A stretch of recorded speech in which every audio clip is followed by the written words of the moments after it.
యొద్దకు వస్తారు. హల్లెలూయా, హల్లెలూయా.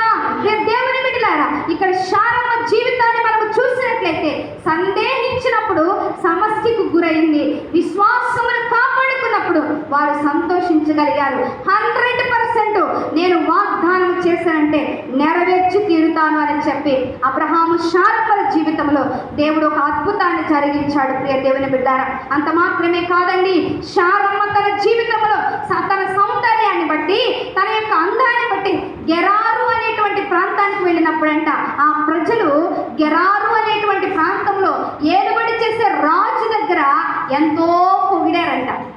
అప్పుడు ఆమె రాజు యొక్క అంతఃపురానికి తీసుకెళ్ళబడింది. ఆ సమయంలో ఎంత శోధన వచ్చింది. అప్పటికి బిడ్డ కూడా పుట్టాడు.